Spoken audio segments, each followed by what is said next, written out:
kimbangu ukati ale kono ya molele ye moto ya kikosi kolanga Nzambe kimbangu kimbangu nayoka kimongongo moko mobenginga mokongo nayo kimbangu tikanga na kubisa ye kimbangu ukati ya lekono ya molele iboko ya kikosi kolanga Nzambe kimbangu kimbangu nayoka kimongongo moko mobenginga mokongo nayo kimbangu zotope mole momwanga napesi yango na kimbangu onazalaki lisusu na elikete kasi ye ayaki kobimisanga zotope mole momwanga napesi yango na kimbangu kimbangu onazalaki lisusu na elikete kasi ye ayaki kobimisanga tikanga nakumi ya kimbangu bolibonezanga suka posoki endakani zinazalaka mpaka yenene ya mikosikolanga tikanga nakumi ya kimbangu bolibonezanga suka posoki endakani zinazalaka mpaka yenene ya mikosikolanga zutupi mbali momwanga napesi yango na kimbangu onazalaki lisusu na elikete kasi ye ayaki kobimisanga zutupi mbali momwanga napesi yango na kimbangu onazalaki lisusu na elikete kasi ye ayaki kobimisanga tikanga nakumi ya kimbangu bolibonezanga suka posoki nakani zinafala mpaka yenenga ya mikosikolanga tikanga nakumi za kimbangu bolibonezanga suka Bamba bosiliko bunga nzela Bamba te okosani Okanisa ndenge ngai nakobelelaka Dino tango iso nakoleba te Bamba bosiliko bunga nzela Bamba te okosani Bokanisa ndenge ngai nakobelelaka Bino tango nyonso nakolema te Bana nanga bosili kobunga nzela Pamba te bokosani Bokanisa ndenge ngai nakobelelaka Bino tango nyonso nakolema te Bana na ngai nalingaka Bozongelanga nalingi te bozala mosika nanga Tata wabino wabilaka Ningepekisa bino botosa Bana na ngai bongilengele Ningepekisa bopekisa bino botosa bana na ngai bomilengele bana na ngai nalingaka bozongelanga nalingake bozala mosika nanga tata wa bino wabilaka niliepekisa bino botosa bana na ngai bomilengele niliepekisa bino botosa bana na ngai bomilengele. Wow.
nom du Père, du Fils et du Saint-Esprit, nous arrivons au moment des prières d'intercession.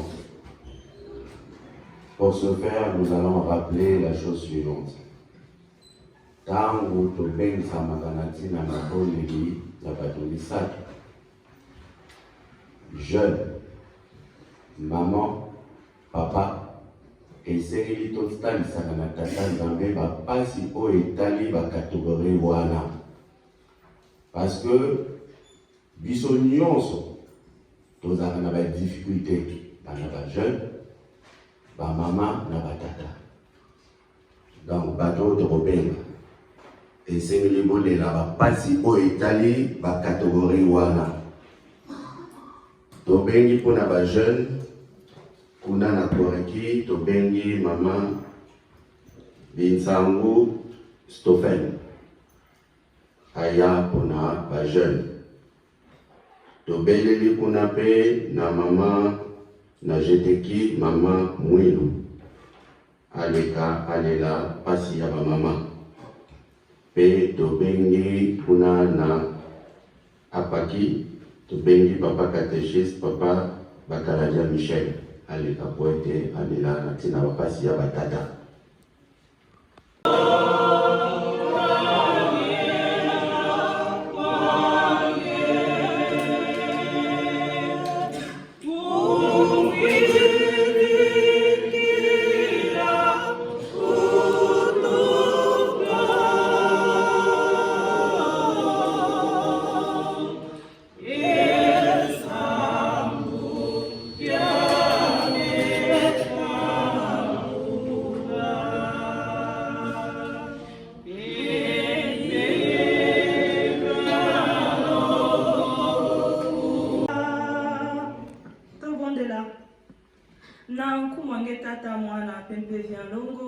Diaka papa Simon Kibangu Kiangani, merci betkele na kulomba na ina tingeme kuvana beto kintwazi semaine nyonso ngeme kukumisa beto papa na journée ya bubia et dimanche. Papa mosive katika sina beto kuvanda kana kiminu ya kukuma papa na journée ya bubia ikasina luzolo nange papa ngeme kukumisa beto. Papa yiki betlenda kupesa nange nzambi kana beto kupesa nge inzayai papa yake liange kana beto kupesa nge zulu na toto papa zulu na toto kele yange. Bi kati papa ngefana kupesa beto ngolo nsamuti betu kusadila ngena makedika. Ya kedika papa na ntamti betu mekuiza kuyonzama na kisika yai papa. Semaine nyonso betu mekusala ina ngema mekusepela vena yao papa. Betu mekusumuka na nzonzolo na talulu na mabanza na nziatulu papa. Betu mekusala ina papa. Kengenge kusepelaka na ya uve papa. Bika tingefana kulevokela beto, bika tingefana kulevokela beto, bika tingefana kulevokela beto na nyonso ya imbi betke kusalaka na isi antangu. Papa Simon Kibangu Kiangani, papa Simon Kibangu Kiangani, papa Simon Kibangu Kiangani. Yiki betke kuzonza na ntadisi nange, yi nange me kuzaba ve. Yi na kele na kuluta na kati na le monde entier papa nge me kuzaba yao papa. Yiki betke kuzonza. Papa, papa, papa, betkele na kulumba kaka nange papa. Ngefa na kwe parne beto babana nange papa na bapasi nyonso yi na papa kele na kuluta na kasi na le monde. Nge me kutala mutindu papa. Ba guerre partout, ngekele na kutala papa, ba pénurie me kukota partout, ba sécheresse, ba bantu ya mayela me kuzonza que ya quel changement climatique. Mais bet me kuzaba que papa ya kele bilaka na ngekele na kukoka na papa. Nsamuchi si ya me kukuma ve wa mutindu le monde entier ke kuzaba kongekele nzambi. Papa ni na ina tibi kati papa ngefa na kusajisa.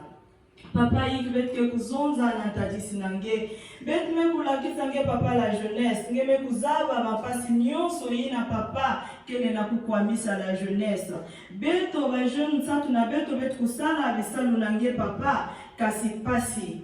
Mbongo ikeleve ba ina kele na kusala papa. Ba place kote ba kele na kusala kufuta ya malonga keleve. Ba ya kaka ame kumbalisa bas études kasi bisalu keleve. Papa Simon Kibangu Kiangani, papa Simon Kibangu Kiangani. Nge kuzonza que la jeunesse que l'espoir yambasi papa. Nina inati bandila la jeunesse. Bandila la jeunesse, bandila la jeunesse.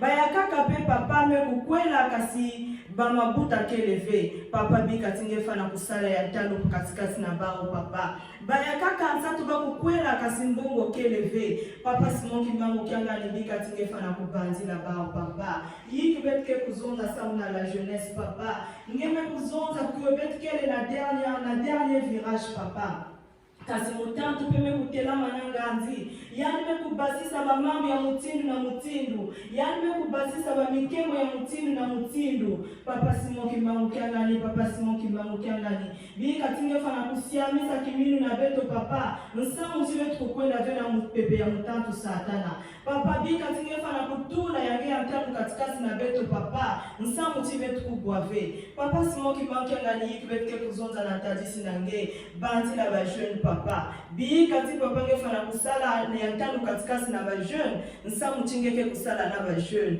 papa baina pekele na bazopito kele na kudila nkungu na ngebe tumekuzimana ve bao papa bika ti papa ngefa na kulambula boko na nge ya talu nsamu tiba fana kuzwa lusu ya musu papa baina peme kuvutula mwela na sika na nge papa bika ti papa nge kuzimana ve bao nsamu ti inza mame kukatuka kele inza ya mpasi na ntangu ya betume kukwiza na kisika yai betume kukwiza na kwiza tekisa vento na kuza kusunga ve papa betume kukwiza na kuza kudia maja ya guerre kempeve nsamu timambi ya nzambu kele na kuzonda que l'homme ne se nourrit pas seulement du pain mais également de la parole de Dieu papa bika tinge fana kudisposer batima na beto nsamu ti papa mutume kutelama na mantwala yene yanke kuzonza betu wa betu kusadila yakele na kilungu ya mpasi yina kele na kuvingira beto yina betu kupesa contre Dieu na ngenzambi papa pe bika tingefa na kuvoyanzi yani kuvana kaka simple instrument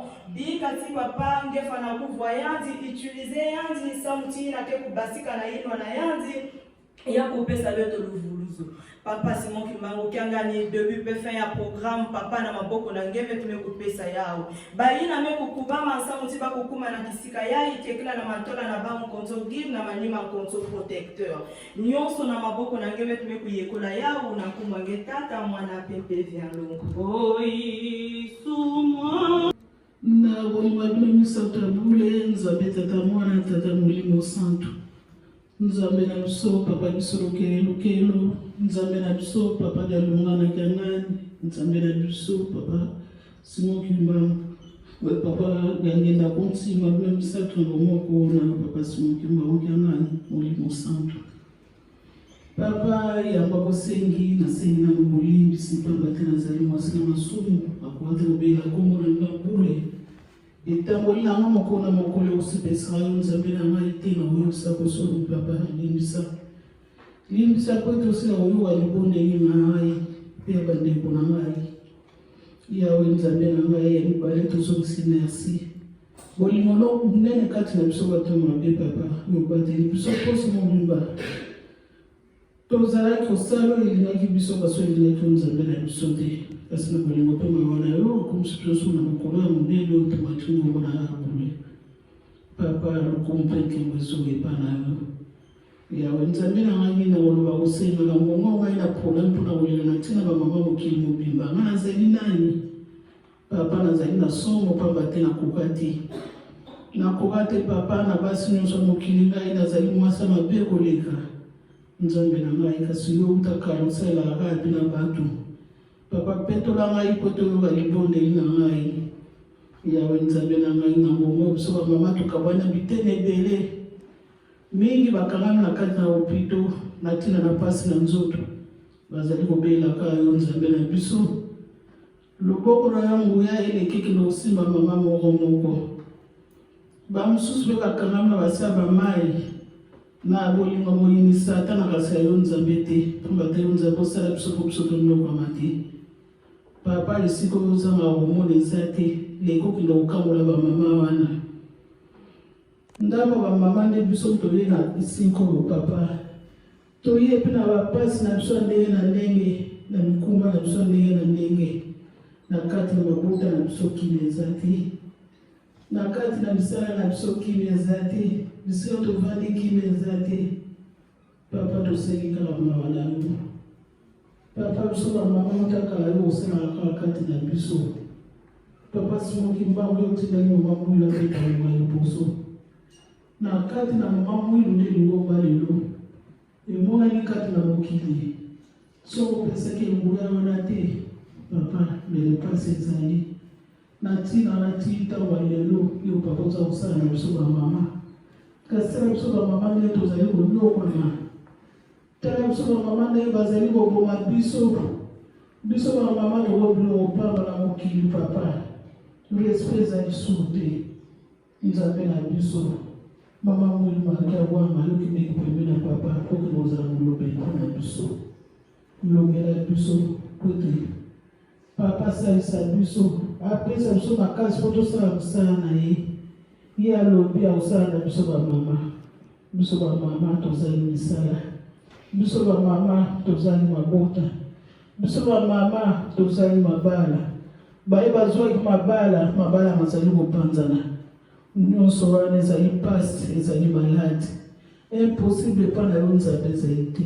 toyebe tokotika te papa baye bazanga mabala soki otiki bango papa esila lisuku ekobo yaka nde yango wana baye bazali mabota papa soki otiki esika mpasi kozalaka nde yango wana baye mpe bazali misala soki otiki biso na mpasi wana moye tosala misala oyo ozosenga biso ezali te nyonso wana ezali maladi kati na biso papa yokaka nde mosumisalisa biso yawe nzambe na biso bana na biso mibali na biso toza kotika bango kati na maboko na yo biso bamama nde biso tokotambusaka bandako pesa biso makasi toyeba komema mokumbu oyo opesi biso kobanda na mabota na biso kino na kati ya lingomba papa ndenge toyoka libondeli ya mwana na biso sata sikotia bamitambo partout mpona kobongisa bayo tia bilelo papa biso toza na bobani te papa te toza na nzambe na biso bomoi yo olobi ete nyonso eza koleka nazali komona nazali koyoka me nazali kolobela oyo te mokanisi nayebi te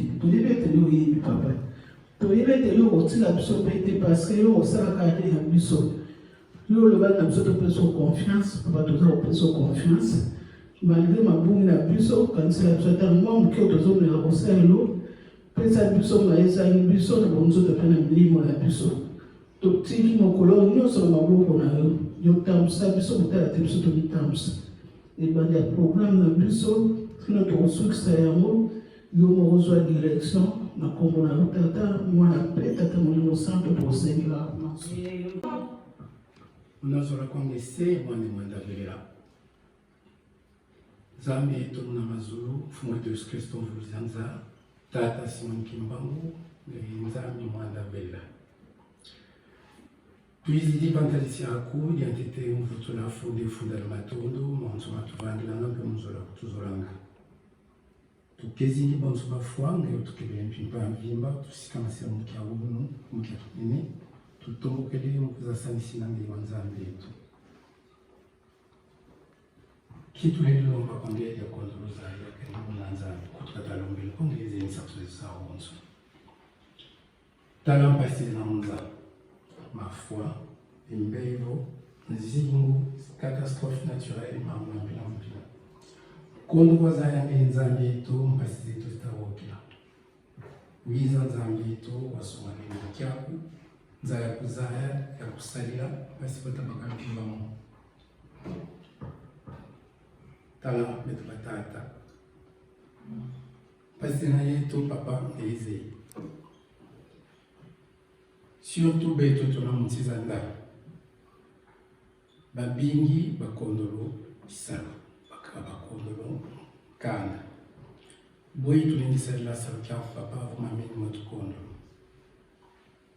uyiza watusalisa tulizibulila na mamonsuno pasi takusalila bonzo buna mzulu lwako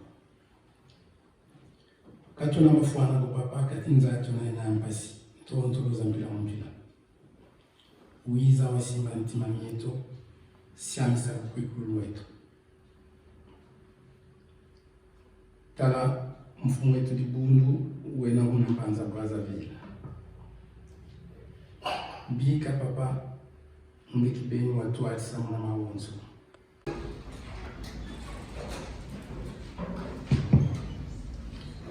Au nom du Père, du Fils et du Saint-Esprit, nous allons reprendre nos Bibles pour lire notre troisième texte.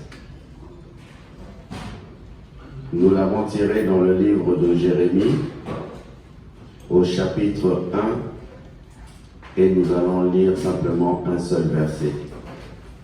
Donc, Jérémie chapitre 1, et nous allons lire le verset 4 à 5, pardon. De 4 à 5. Jérémie 1, 4 à 5. Si nous avons trouvé, lisons au nom du Père, du Fils et du Saint-Esprit. La parole de l'Éternel me fut adressée en ces mots. Avant que je t'eusse formé dans le ventre de ta mère, je te connaissais. Et avant que tu fusses sorti de son sein, je t'avais consacré, je t'avais établi prophète des nations. Au nom du Père, du Fils et du Saint-Esprit. Amen. Tout ça. Munazola kwase yomwani mwanda belena. Tatanza mingi mfumu Yesu ngeta Simoni Kimbao kiangali. Matondo tutavutula kanzi nkenda zako zinambani kambani. Nge utukebelenge tukansuka utulwa simulo kula kiauki. Kota kwa tukotelenge vafulu kiauki nge wedi bisambu ya mpula. Bilwengi kokona nge. Kazi wa upapa ntangu ifwe nituzole wa maguma. Mono nsolo ngina kwa mpasi ya muntu kwa masumu. Kali talomba kwa ngenzambi yetu kutalani masumu meto ko utu yambola nkanu myetu. Kazi wa upapa wakenavo mana wakubikili ngeye ngitalomba kwa ngenzambi yetu bi kato tambulamo ngewe na chef cuisinier. Mona ngina kaka serveur na restaurant ngeye ki mwanda ponso tuwendi ki mona ki sambo. L'homme ne se nourrit pas seulement de pain, mais de toute parole venant de toi.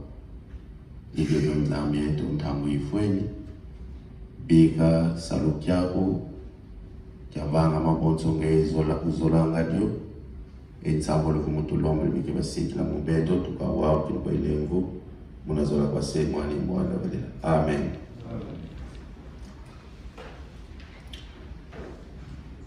Au nom du Père, du Fils et du Saint-Esprit, pour les personnes qui sont arrivées un peu plus tard, nous avons lu les textes suivants. Nous avons lu le livre de Psaumes. Nous avons lu le psaume 139, le verset 16. Ensuite, nous avons lu dans le livre d'Exode, au chapitre 20, du premier verset jusqu'au 17e. Et pour terminer, nous venons de lire dans le livre de Jérémie, au chapitre 1, du 4e verset jusqu'au 5e. Il est vrai que dans le premier livre que nous avons lu dans le livre de Psaumes, au chapitre 139, verset 16.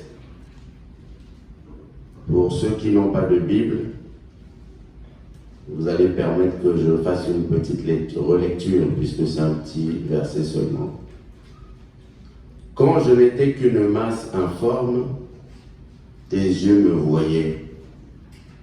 Et sur ton livre étaient tous inscrits les jours qui m'étaient destinés, avant qu'aucun d'eux n'existât.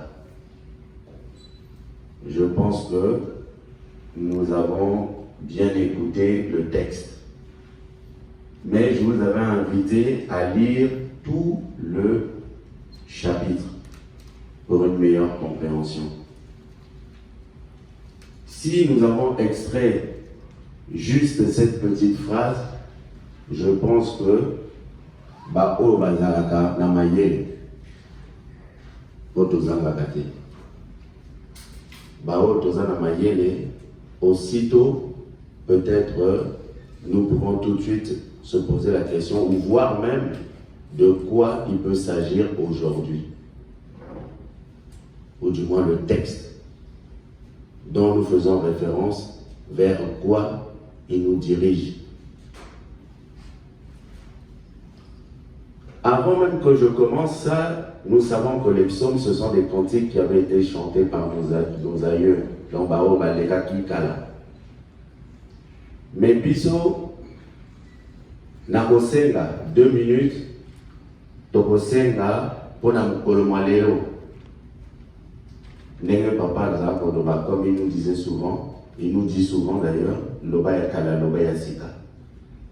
Mais biso pona temps na biso ya lelo, nakosenga kunana na koreki, je pense que soki papa Daniel Azali, bokoli bisanga papa dirigeant du jour ou maman dirigeant du jour, mais nzembo nakosenga ezali nzembo ya koreki.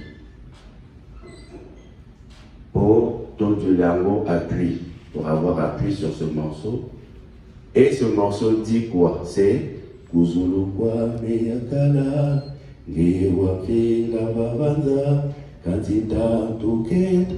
Tokosenga na papa dirigeant ya koreki, bope sa biso nzembo, pour ceux qui choral vous après, ou bien nzembo ya batuba soka. Merci. Indura kwa metata do, pasi ya futuka kwa medo Kuzulu.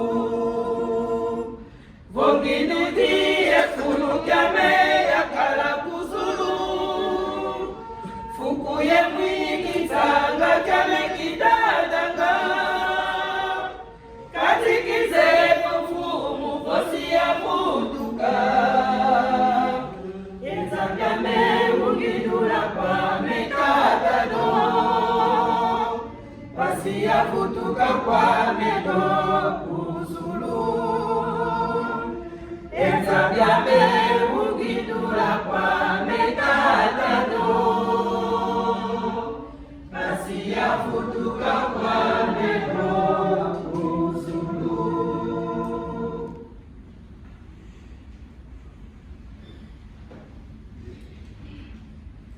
Merci Koreki. Je pense que pour ceux qui ont écouté les paroles, nous savons de quoi il s'agit. Mais pour faire rapidement simple, c'est un questionnement d'une personne qui se pose la question, qui dit Kuzulu kwa miyakala, j'étais pour moi au ciel ou dans le royaume des cieux. Mais depuis que je suis venu ici-bas, vraiment je rencontre toutes les difficultés que vous et moi nous connaissons bien. Comme nous l'avons dit tantôt même dans les prières, à la fois jeune, à la fois maman et à la fois papa. Donc la composition de la famille, Tomutu. Les difficultés que nous rencontrons, c'est pour ainsi dire, je vais faire quelques petites illustrations, ça va pas être... Il y a le fil conducteur qui est là, qui est... On va parler en gros du destin et de la destinée. C'est ça, ça va être notre thème. Après, ceux qui peuvent philosopher, allez philosopher à la maison. Mais en gros, c'est juste questionnement, Kuzulu kwa miyakala. Comme nous le savons que nous avons cette primeur, nos papas nous ont enseigné les secrets des cieux. Et nous avons pu bénéficier de la chose suivante, que la première génération de Longakate, la deuxième paix de Longité, la troisième paix de Longité, et la quatrième génération, c'est celle où nous sommes. Maintenant, ce Dieu créateur qui avait un plan dès son commencement, c'est quand il a créé l'homme et la femme. Donc, Toloba, l'homme, puis la femme. Et les deux naquirent une troisième, quatrième, cinquième, etc. personne. Donc, Toloba Kaka, Batutobotami. Mais, nous savons, vous et moi, comme nous avons tous été instruits, où le bas a blessé, pas ekotaki na mokili na ndenge nini kozanga kotosa. Mais kotosa nani? Oyo yonanga tobengi tata na biso, celui que nous appelons notre père. Et la chance que nous avons aujourd'hui, c'est que nous savons qui est ce père et nous savons qui est cette mère. C'est vraiment un grand privilège. C'est un grand privilège à voir tata nayo, maman nayo. À la fois, il y a d'autres pères dans mon limo. Oui, dans nous autres, oui, mais tata ou yabotinga, oui, tata kingani, to maman kingani, oui. Mais s'il faut revenir to mata, comme on dit la généalogie, yo kibangis tozali kakana tata moko, maman moko. Ça, c'est un des privilèges que nous avons en tant que kibangis. Mais la chose clé est de savoir que, avant même que, comme le psaume nous l'a dit, avant que tu ne sois même à ta conception, avant même que tu ne sois conçu, tu n'étais qu'une semence. Mais Dieu t'avait déjà, il avait un plan pour toi.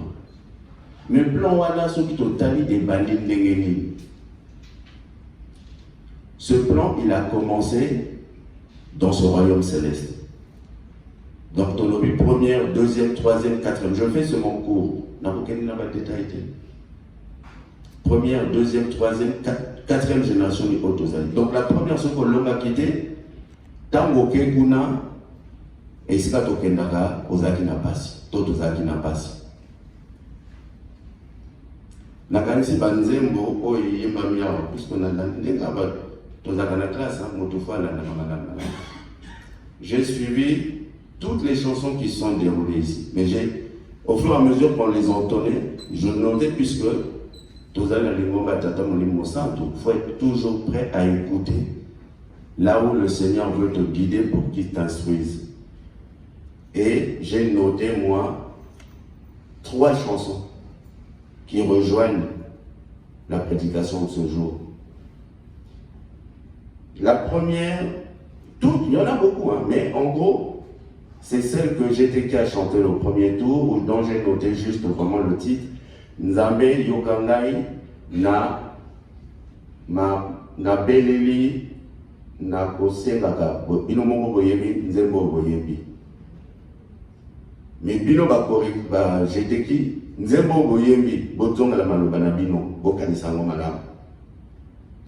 Et nzembo mususu, c'est la chanson qu'a chantée Apaki, où on nous rappelle Bananangai, Sili Bunganzela, Bozongelangai. Et ensuite, j'ai noté la troisième, c'était plutôt au deuxième tour, celle de Koreki qui dit Nzambe Yo. Deuxième tour, Boyembaki, Pinomorope Boyebikuna. Mais en gros, c'est pour dire quoi? C'est que Tozaki Nabiso Nalikolo, Tolongakate, c'est vrai, premier tour. Kuna na pasi toleli banzembo semblable oyo. Toleli kuna tata na yebakite, soki papa est-ce qu'on peut dire sangate na salela yo yonanga au premier tour, première génération. Mais toye awa tobosani na biso. Mais kuna tolelaki kuzuluba mekala ngewa fila mabanza katinta tuketa lingi soki ndenge nasuka. Mais ozali komi tuna soki okozonga na kiti na yo ya kibokonzi. Est-ce que toi et moi nous nous posons sincèrement ces questions-là? Ou alors tozo kosama lisusu en cette génération, 4e génération? C'est ça la question. Or, Dieu, il a un plan pour chacun de nous. Alors, puisque c'est là où il nous dit avant que même là, même que tu sois semé, il avait un plan. Et il t'avait établi. Ça, c'est l'interrogation. Mais pour l'illustrer, n'a pas ça moi illustration, mon aussi n'a pas ça moi, mais n'a pas donné l'amour.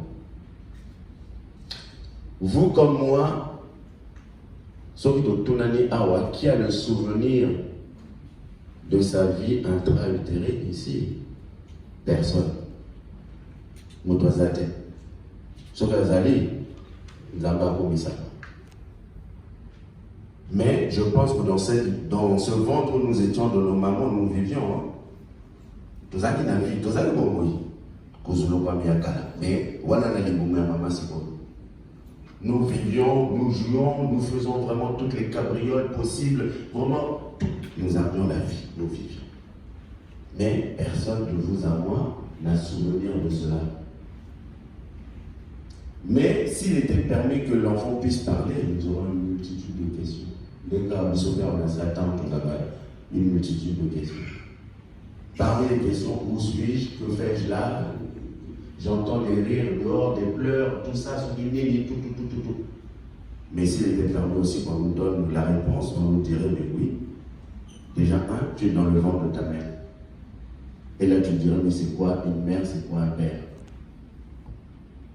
Puisque là, nous y est. Et comme toute chose a un temps, autant imparti, négatif. Mais en même temps, dans ce ventre, de temps en temps, tu uses des coudes de genoux, tout ça. Une vie, t'as toujours dans ce ventre. Et de temps en temps, la maman qui te porte reçoit des coups. Ah, quoi, l'estomac, aïe, moi, non, t'as compris, mais ça. Ndenge karabea on a ça, de ça, tout ça, tata na biso na mama na biso. Ezali ya bunzoto, ezali ya molini, tout ça va tout le temps. Et de temps en temps, nous voyons ce cordon ombilical qui nous lie à notre parent. Et on dit, mais c'est quoi ce truc-là? Mais oui, mais ce truc-là, c'est ce qui te lie à ta mère. Et toi et ta mère, vous ne faites que un. Ah, 3 égale à 1. Ou yo, mathématiques comme yo na maman vous a carabélé et yo remonte. Mais pourtant, vous avez balé. Nangunga po koki yo. D'abord, tant que ozoyo kabat bazo lela libanda.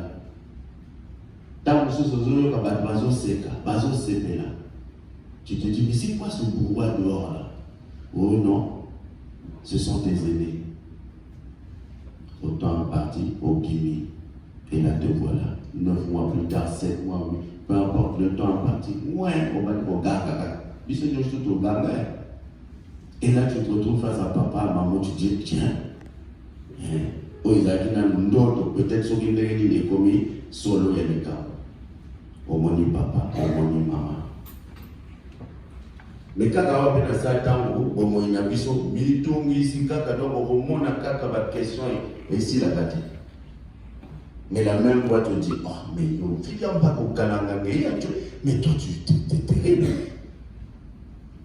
Et là, au moment encore, et il continue à te répondre, et là il te dit, cette fois-ci, tu n'es plus dans le ventre de ta mère, mais cette fois-ci, tu es sur ma main ici, tu es dans ma main.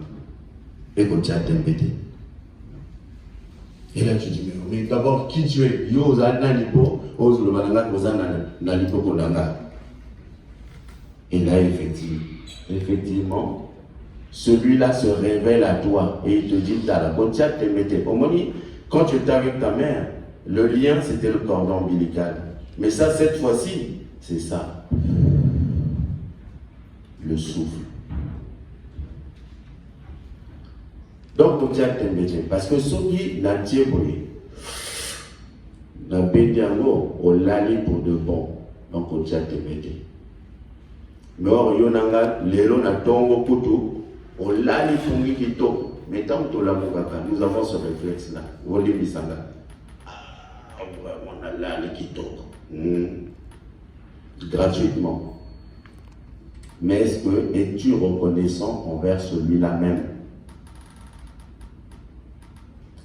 Namokili tomoni tata mama boni awa tozali tobongisa ba tata tobongisa ba mama bandeko baleki soki banani ta mususu omituna mais vieux yo mais ça bizarre ou bakendaka wapi mais qu'est-ce qu'il y a même après? La même voix te dit mon fils ou ma fille tala. Au moment où tu as na mokilia, okena kokunda yaya na yo te aussi mais kasi mbala oyeba ko bayaya na yo baza pembeni na ngai kotia tembe te kozulu kwa miyakala wana ezaka mwa illustration ya moke oyo esengeli mutu na mutu tomeka komedite ozalaki na likolo ok oye na se ok osengaki tata nazonga na bandela parce que vraiment na salaki mabe je reconnais mais on reconnaît ça qui yango trop tard yo nanga to reconnaître yango trop tard mais lelo nzambe oyo abombama na miso ya bato amonani polele donc tata molimo santu ndenge papa mfumu alonga aza koloba na biso soki bolandi matambi na nga ata ndele bokokende kokutana na tata na nga na kibonzambe na ye mobimba eza te ndenge tomonaka oyo soki papa kaka boye papa simoki mbangu tozomona ye boye oui papa simoki mbangu mais est-ce ozondima mpenza ya solo koye mpenza nzambe oyakela mokili oyo tolobaka mais pour ndima ngo faut que tu sois confronté à cette réalité là mais mokolo vous a confronté à la réalité wana je pense que ça sera un jour d'effroi pour toi ça sera vraiment un jour d'effroi nakanisi okolapa ndenge soso asalaka ndenge nalobaka ko fufu soki ekamami na soso na monoko ya soso alingaka asalaka boye donc akoloba tokeli adiaka ko nakozongela mpenza lisusu te mais comme l'homme a la mémoire courte ndenge papa mfumu alonga aza koloba na biso soki moto mwinda akufi nanu te akozwa mayele te mais est-ce que eza kosenga tokufa mbala mibale lisusu or ndenge papa azorappele biso 5e génération eza te kasi sikoyo tosalela ntango ndenge tata aza kosenga biso toyeba kokonte mikolo na biso bande soki lobi koswana koyina na kobunda lelo change de fusil d'épaule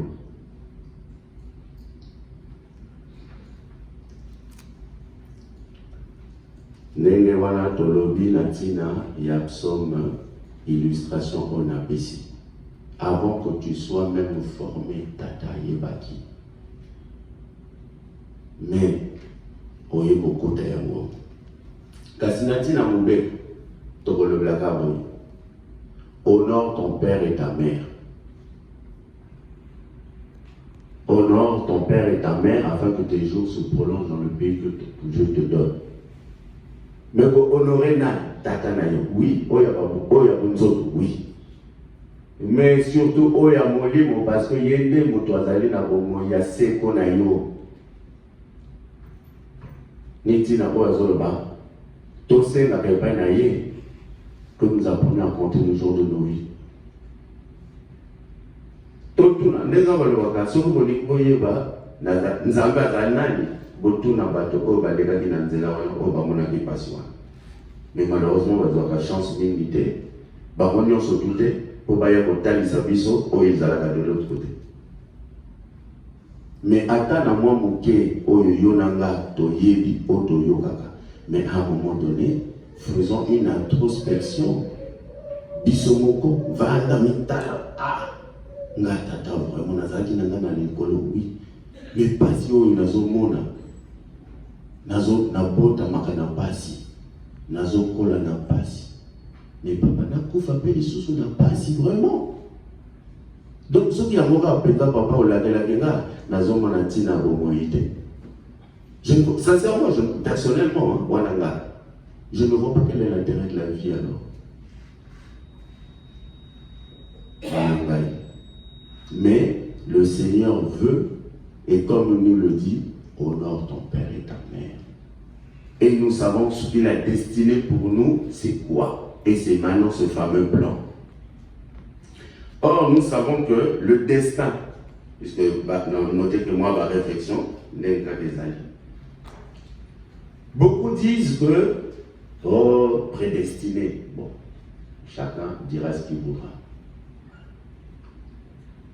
Mais, Comme le Seigneur nous le dit même dans Jérémie, nous l'avons lu tout à l'heure dans Jérémie, et nous pourrons lire l'histoire de Jérémie, dans lequel on nous parle de destin et de destinée, ou de prédestinée. Mais biso tozaba roboté, oh ezali que olinga te za bongoté. Nzambe nous a fait avec un libre choix. Même les anges avaient un libre choix. Quand je dis même les anges, peut-être certains peuvent être surpris, mais s'ils n'avaient pas le libre choix, il n'y aurait pas eu la désobéissance. Sinon, ça aurait été que des exécutants. Mais c'est parce qu'ils avaient eu le libre choix également.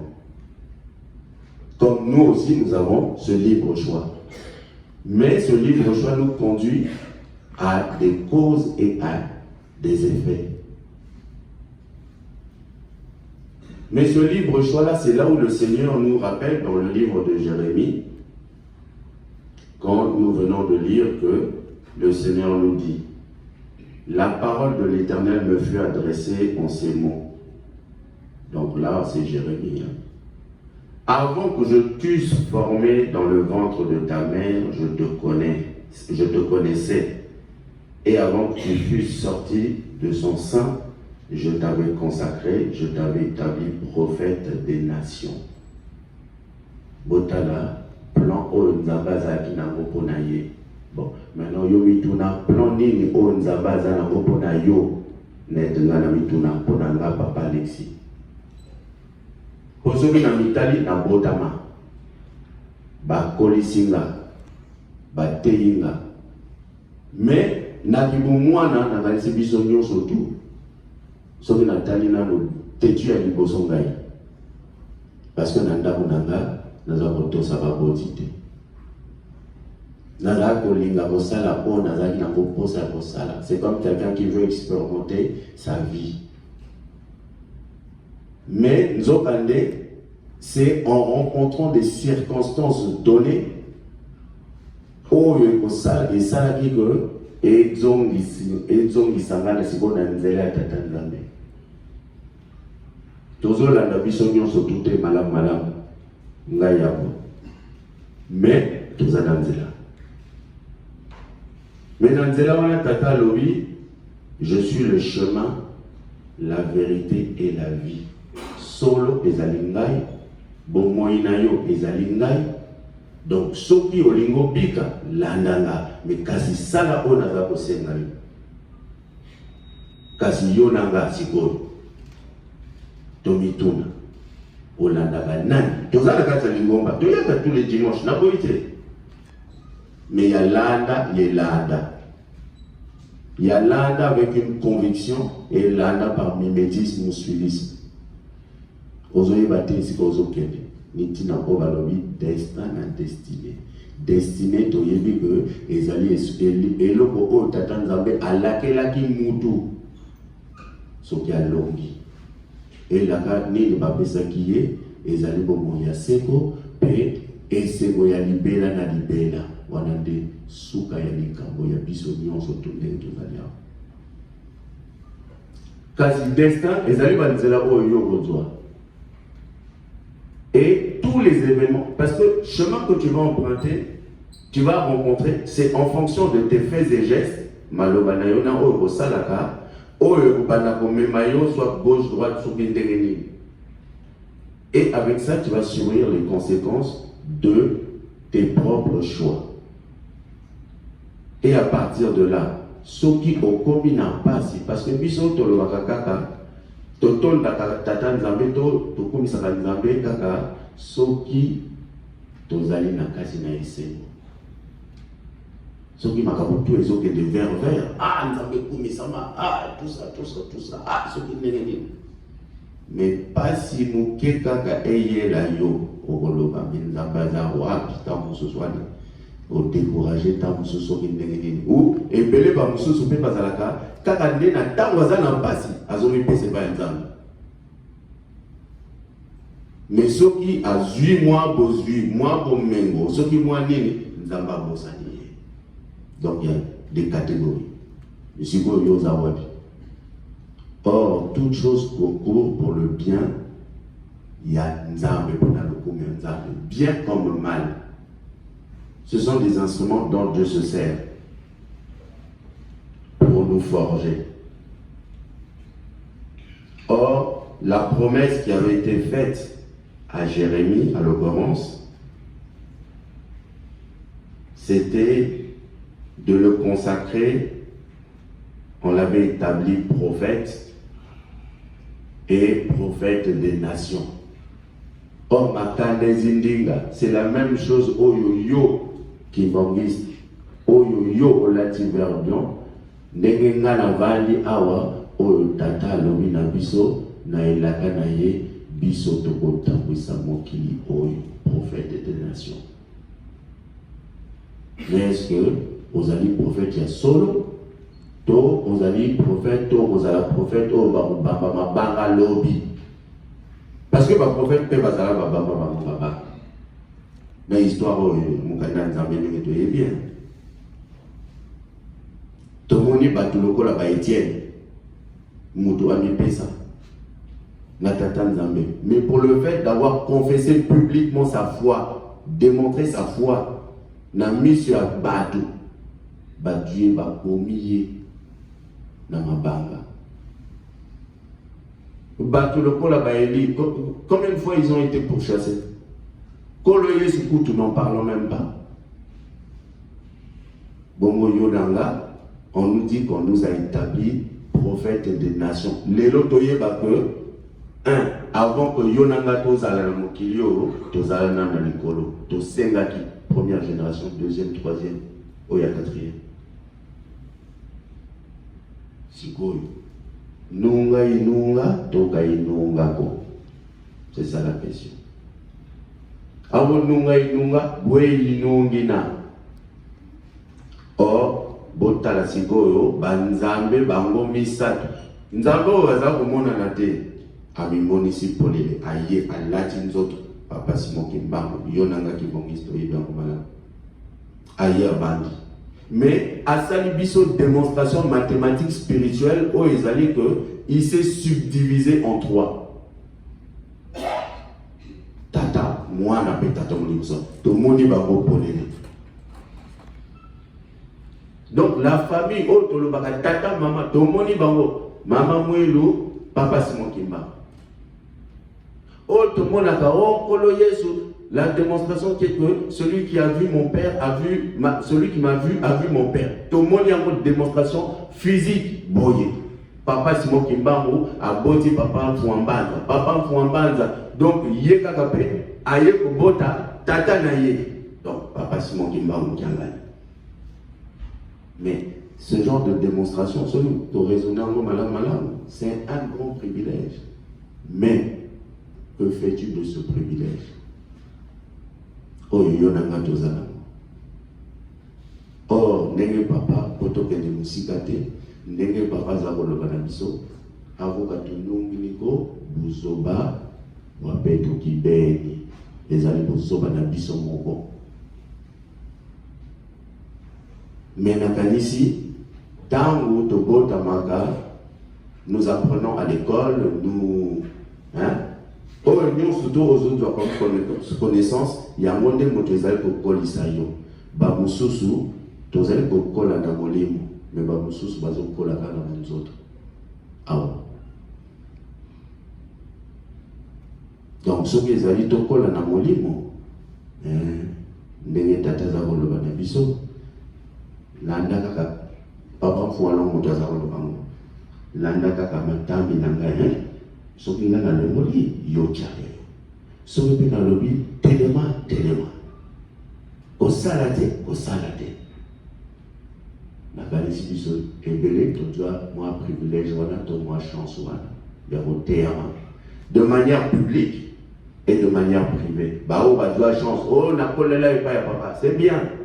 Oh, papa, c'est bien. Oh, papa, c'est bien. Et après, et après, c'est ce que Dieu en fait. Et pour terminer, c'est l'histoire de ces serviteurs de Père qui donnent des talents à ses trois enfants. Après, c'est un talent. Moussous 2, Moussous 3, Moussous qui bon. Oui. Même si on peut dire de manière, c'était pas équitable apparemment, d'après Bissot. Mais ils ont eu des talents. Nenge yonanga na to bomoi na biso assez atam, tozana bomoi na c'est atam. Mais maintenant mutazana mukolo na yi. Mais salela tam. O mususu akeko timu na libulu.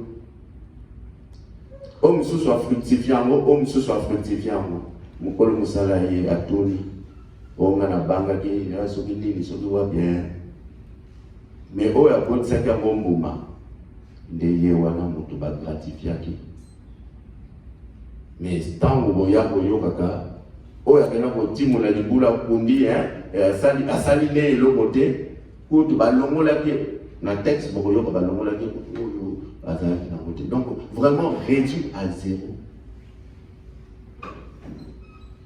Donc yonanga biso en tant que kibongis, nous avons cette chance. O bazote à biso, balaki biso nyon surtout évoqué. Donc pour l'interpellation à l'élo, ils ont une réflexion, il y a mouké. Vous avez le premier cas. Il y a un certain, mais nous avons mis tout dans ce qui est dans la kiti na maya bokondi. Oyo tata zola la biso, les élus. Mais élus wana ezako senga bolingo mibeko misala. Nenge yemoko kasi yo senga kana mabondeli. Botala lisusu eloko papa zo sala. Soki papa mfumalo d'abord to banana papa Simon Kimba. Bat kotisier na bolo batindi atiki mwasi na bana. Banze ko toyemba gango. Na teke mwasi na bana nanga bana bakoli pe na pasi. Kozanga bango. Bozui pasi. Lelo tozana papa Simon Kimba Mukiangani. Le papa Simon Kimba Mukiangani mata azo rappeler biso kaka oyo ba papa bateya. Azo rappeler biso. Donc yo eza lokola la classe avant examen et on te donne encore la possibilité de relire tes notes. Parce que quand ça, donc on relobate, oh non mais moi j'avais pas eu suffisamment le temps, parce que professeur Mukolona Moyoga Yote ni Oto Yoga Kamu Izuba Wan. Donc bandeko walonga ngangu wanu eza kutokende musikate to sokisi boye na komba tata mwana pe tata molimo santo. Amen. Totele matobole. Prions. Au nom du Père, du Fils et du Saint-Esprit. Notre Père qui es aux cieux, que ton nom soit sanctifié, que ton règne vienne, que ta volonté soit faite sur la terre comme au ciel. Donne-nous aujourd'hui notre pain de ce jour, pardonne nos offenses, comme nous aussi nous pardonnons à ceux qui nous ont offensés. Ne nous soumets pas à la tentation, mais délivre-nous du malin. Car c'est à toi qu'appartiennent dans tous les siècles le règne, la puissance et la gloire. Au nom du Père, du Fils et du Saint-Esprit. Amen. Nous aimons Dieu, nous dansons.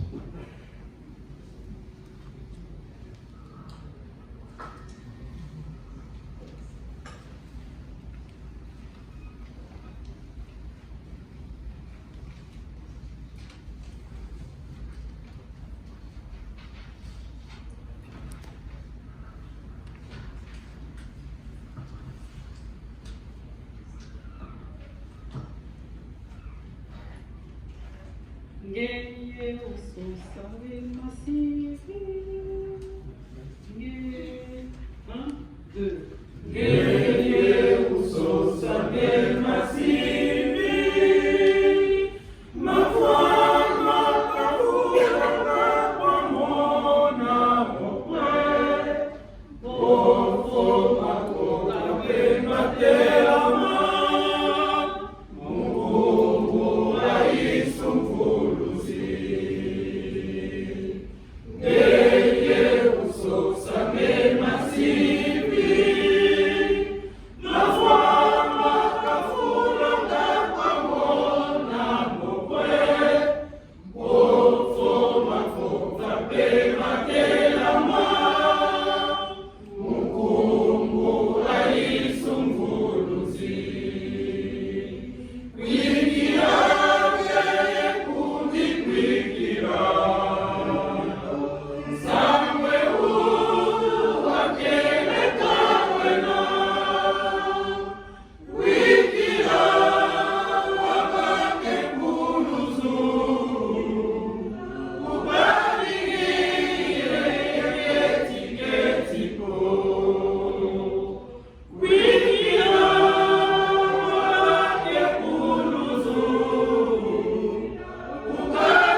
Tunasoma kwa siri mwana imandagelela.